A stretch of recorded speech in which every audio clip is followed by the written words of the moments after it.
Arsenal 0, Manchester City 2. Manchester City won the Carabao Cup from the second half of the game. The first half of the game, Arsenal played very, very well. We shouldn't lie about it. We shouldn't deviate from that fact. Arsenal played very, very well. From the first minute, from the 15 to 20 minutes, Arsenal had opportunity to score, but lazy Kai Havertz could not convert it. He had every chance, every time to score that goal, but he wasted it. Was lazy about it. Was not sharp. Was not calculative. He was not clinical. Kai Havertz, this is a final. You are playing it as if nothing. It's nothing. Every chance, you cannot get it again. It is a final. Every chance counts. You must have to make it count. But Kai Havertz threw it away. He threw it away. And all the first half, in as much as Arsenal played well, Kai Havertz was not among the players that played well in that first half. That is what happened. Arsenal caged Manchester City's midfield. They played very, very well. Manchester City started to play well from the last minutes, like 1 or 2 last minutes of the first half. Understand? And they got one shot on target. All through the first half, they only managed to get flimsy one shot on target. Then, Piero Hincapié getting that flimsy or that nonsense yellow card from the first half. No tackle, nothing, no approach, nothing. You just got the yellow card from nothing. Understand? And that reduced the tempo of his game. He couldn't tackle. In fact, Semenyo was his plan is to give him second yellow card, and Mikel Arteta saw that earlier on. Understand? Where I'm faulting Mikel Arteta is allowing Piero Hincapié to enter the second half, because as soon as the second half started, Arsenal fall back. I don't know what Mikel Arteta told them in the dressing room. I don't know. Did he tell them to fall back, defend deep, or what? I don't know. They started to defend deep. They started to give Manchester City that chance to attack them. They started to do that. Then Kepa, mistake happened. Kepa escaped a red card. Kepa escaped red card from the first half. He escaped it because that was a goal ban. That was a goal ban. You cannot do that in the Champions League. That was a goal ban. What were you doing? That ball is supposed to clear it, one touch.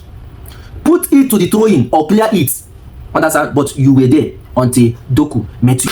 You started to struggle with him. You dragged him back.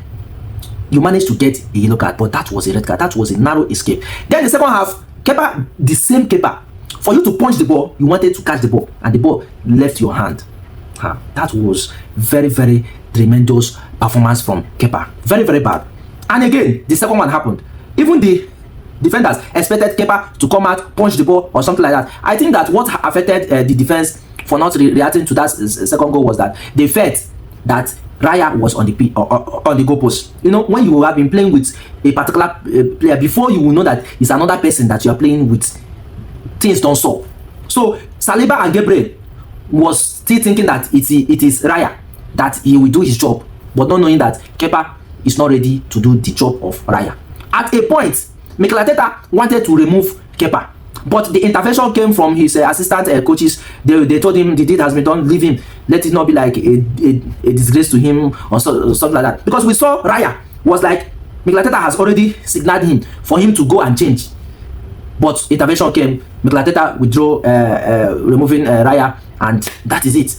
The game went on from good to worse.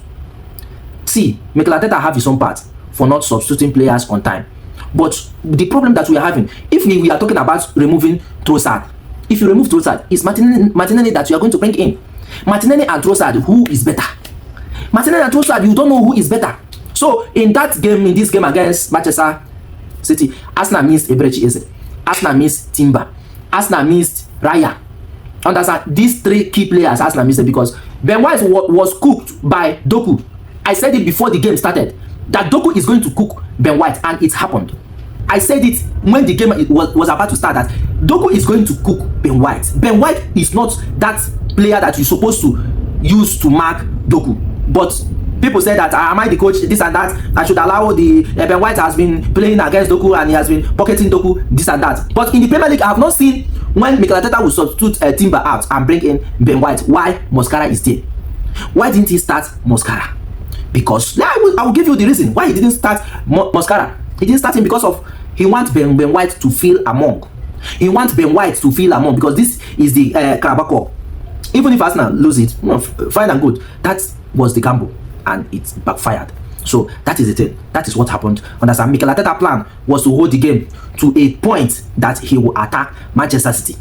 That is his point. His plans was to hold the game to a point that, yes, this point now I can bring in players, attacking players that will run Manchester City down. But even before the time, Kepa has spoiled everything. That Kepa first mistake that led to goal was the one that destroyed everything, and every Mikel Arteta plan was scattered. So even if you want to fault Mikel Arteta, the players have 80% fault in this game. But all the same, it has happened. It has happened. We have to move on. It is a game of football. We have to move on. Congratulations to Manchester City once again, and this will be a learning. Understand? This is a learning process to many players. Let's hear your thoughts on the comment section. Don't forget to like, share, follow this page. Thank you.